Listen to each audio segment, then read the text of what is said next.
If you love Baltimore sports, you'll love WNST.net. You ever been to Dundalk? I think I've been around here before. But how's Dundalk feel about Ray? All right, so 3 years into this thing, you guys have been trying to get home field advantage. You've been trying to get the bye and all that stuff. Has it all kind of sunk in that we have a home game here on Sunday and there's so much excitement around this whole thing? Hey, that's you. It's underneath. That might be my phone. There we go. All right, that's better. There we go. All right. So, has it sunk in yet? Has it sunk in yet? Less than 48 hours. We're going to be on the field playing a playoff game in Baltimore. I just tell you one thing. I'm trying to keep my emotions down so I can turn them all the way up on Sunday. Don't mind me being a little mellow right now. It's just I got to save a lot of energy for Sunday. So. Has that been difficult to do? I guess everywhere you've gone in town, everybody knows who you are, and they're all giving you a pat on the back. Obviously, a couple hundred people here tonight that want to give you love and support you, but it's maybe some of that's a little taxing, huh? Nah, this is what Baltimore needs and deserves. You know, we've always been on the road for the playoffs, and we travel really well, but it's also good for you to be at home this Sunday knowing that we got a game here. So, I mean, it was well due for us in Baltimore, and this is just a small token of appreciation from us doing our job, and now we got to get it done on Sunday. Absolutely. So how much did the week off help you out? I mean, what'd you do last weekend? Did you watch a little football, check out the games, do some scouting, anything like that? I'll be honest. You know, I like to keep it honest with y'all. I had a cold last weekend, so I ain't do nothing on the bye week. But it's a good thing you didn't have to play then, right? But I am fully healthy. I got rest, and I'm 100% healthy going into this game, so that's a good thing. How many of you people love Joe Flacco? I'm a Flacco guy, as you can see on my face.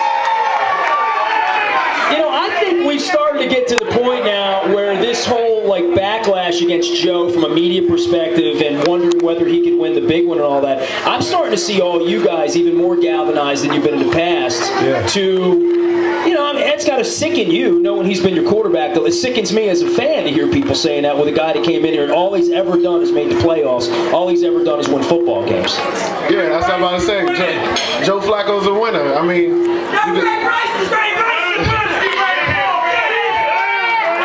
hey, if you know football, the run helps the pass and the pass helps the run. So.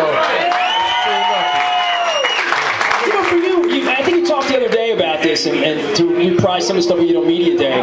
The yards. You don't care whether you get it as a running back or as a receiver. It's those multi-purpose yards that I think is such a focus for you. I think a lot of other running backs are focused on their rushing yards. Yeah. I think with you, it really doesn't matter. For me, you know, this is a pass-friendly league now, so if you can, you know, you got guys that's going to give you 1,700 yards rushing. I'm not saying I can't do it, but I mean, I'll give you 2,000 yards no matter however you slice it, running or receiving. So if I can give you 1,000 and 1,000 or 1,300 and 700 receiving, it's still 2,000. So that's what matters most for me. Tell me a little bit about the Texans and some of the scouting you've been doing. What are folks going to see here on Sunday that they didn't see 2 months ago in regard to running, passing, what you're seeing? Because the Texans are playing great football right now. I think there's any getting around that. You don't get to this point in the season without playing great football. They got a winning formula. Run the ball and play good defense. And that's what they've been doing. You know, they're not making T.J. Yates do a lot of things.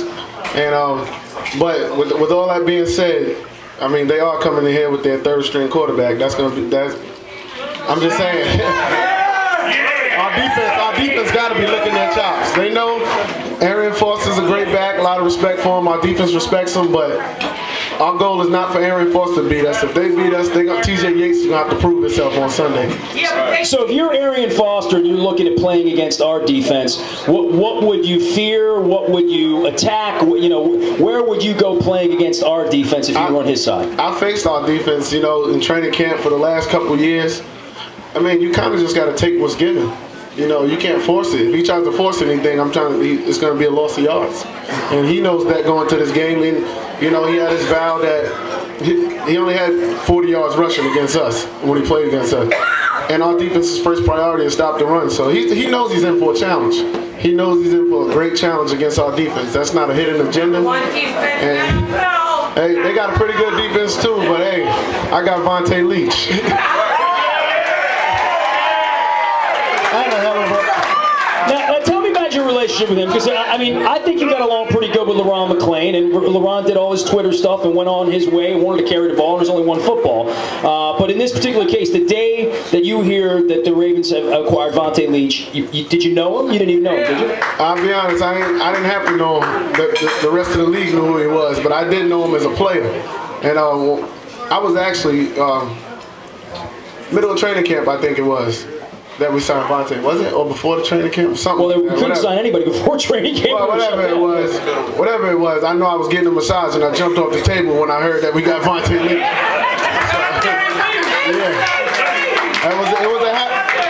It was a feeling.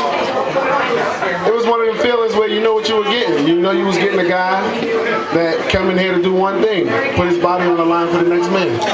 For you, with him, meeting him and getting to know him a little bit, did you think you'd wind up being as close to you? Because you talk about him all the time as being not just a running mate, but being a pal and being a guy that you like a lot off the field. Oh man, that's something with running backs and fullbacks. But I think the bond that we built is very special. You know, he's a great football player, but even a better person. You know, and you'll find out. I mean, everybody knows what he does for our team, but what he does even in the community. I found out some of the things that he does back in his hometown, North Carolina. You know, you really can tell a person who they are, you know, when the season's over. And obviously, we don't want our season to end, but I mean, anytime that man gets a break, he goes and checks on his family. He's a family guy. You do too, though. You do charities. Hey, but I'm in New York. They come right on down here, so I'm good.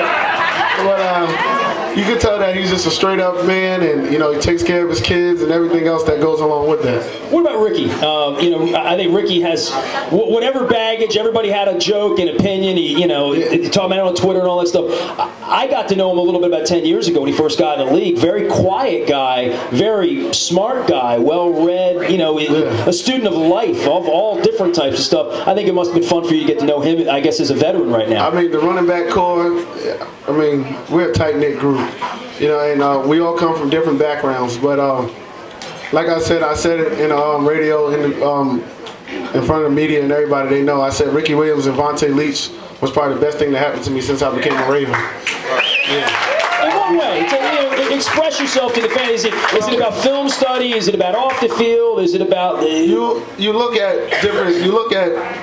You know, you never could judge a book by its cover. And obviously, when we signed Ricky Williams, you learn about the past. But if anybody knows my story, my first jersey I was able to afford, you know, when I was working at a catering hall carrying dishes. Bigger than this or smaller than this? Nah, I was younger in high school. I worked at a catering hall, and you know, my mom told me she wasn't going to pay for me going to a prom that wasn't mine. So I worked at a catering hall, but I had $250, and I bought a Ricky Williams Miami Dolphins jersey. So still have it? Yes, I'm going to get it signed at the end of the season. Gonna get it personalized? You're gonna put it on eBay? Yes. Me and the running backs, we're actually gonna exchange jerseys at the end of the season. But then I'm gonna bring my Dolphins one in, so I'm gonna have 2 Ricky Williams jerseys. 10,000 yards. What are you talking about? That's a legend, man. I'm sitting there with I try not to get starstruck, but hey, Heisman Trophy winner.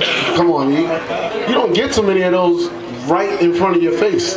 You know, it's such a small elite class, and from what he's been through, to still rush for 10,000 yards, you know, I think it's just amazing. You know, I know how it is to get 1,000 yards in the season. For him to get 10,000 over his career, it's amazing. If you love Baltimore sports, you'll love WNST.net.